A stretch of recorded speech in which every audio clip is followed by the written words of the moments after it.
नमस्कार। जैसा कि हम 6 क्लासें कर चुके हैं, तो आज क्लास नंबर कितनी है? 7। तो क्लास नंबर 7 के प्रश्न देख लेते हैं।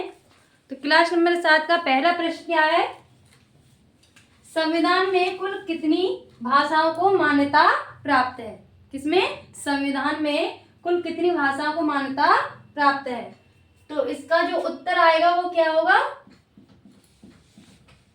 22 भाषाओं को। कितनी? 22 भाषाओं को। अगला प्रश्न क्या है?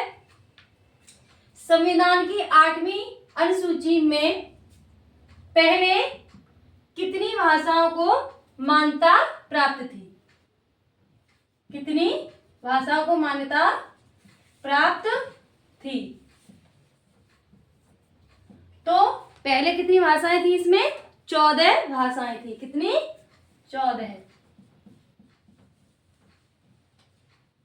अगला प्रश्न है, संविधान के 21वें संशोधन में किस भाषा को शामिल किया गया? कौन से संशोधन में? 21वें में। तो इसमें कितनी कौन सी है भाषा? उत्तर में आएगा सिंधी भाषा। सिंधी भाषा को जोड़ने के बाद 15 भाषाएं हो गई। फिर है अगला प्रश्न, संविधान के 71वें संशोधन में कितनी भाषाओं को शामिल किया गया? तो इसका जो आंसर आएगा वो आएगा हमारा 3 भाषाओं को। कौन सी? 3 भाषाओं को। 3 भाषाओं में कौन कौन सी है? नेपाली, मणिपुरी और कोंकणी। ठीक है। अगला प्रश्न क्या है? संविधान के 92वें संशोधन अधिनियम में कितनी भाषाओं को जोड़ा गया? कितनी भाषाओं को जोड़ा गया इसमें? कौन से में? 92। तो इसमें 4 भाषाओं को जोड़ा गया। कितनी भाषाओं को? 4। कौन कौन सी? मैथिली, डोगरी डोगरी, संथाली और संथाली आदि। ठीक है। भाषा को लेकर अनुच्छेद हैं। अब पूछ रहा है भाषा को लेकर अनुच्छेद कितने हैं, कहां से कहां तक दिए गए हैं?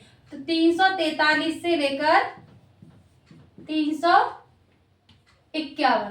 ठीक है। उत्तर में क्या आएगा? 343 से 351। अगला क्या है? गुप्त काल की लिपि है। गुप्त काल की लिपि है। तो गुप्त काल में लिपि चलती होती थी ब्राह्मी लिपि। कौन सी? ब्राह्मी लिपि। ब्राह्मी लिपि। अब है भातेंद्र के अनुसार हिंदी नई चाल में ढली। किसके अनुसार? भातेंद्र के अनुसार हिंदी नई चाल में ढली। तो किस सन में ढली है? 1873। उत्तर में क्या आएगा? 1873। अगला है, हिंदी को राजभाषा के रूप में मान्यता कब मिली? हिंदी को राजभाषा के रूप में मान्यता कब मिली? तो इसका उत्तर आएगा वो क्या होगा? 14 सितंबर 1949। और तभी से हम क्या है? 14 सितंबर को हिंदी दिवस भी मनाते हैं। अगला प्रश्न क्या है? देवनागरी लिपि किस लिपि की देन है? देवनागरी लिपि किस लिपि की देन है? तो उत्तर में क्या आएगा? ब्राह्मी लिपि की देन है।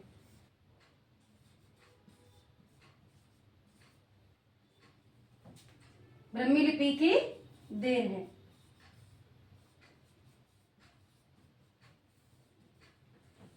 उम्मीद है ये क्लास आपको अच्छी लगी होगी। अगर क्लास अच्छी लगी है तो लाइक, कमेंट, शेयर अवश्य करें। बहुत बहुत धन्यवाद।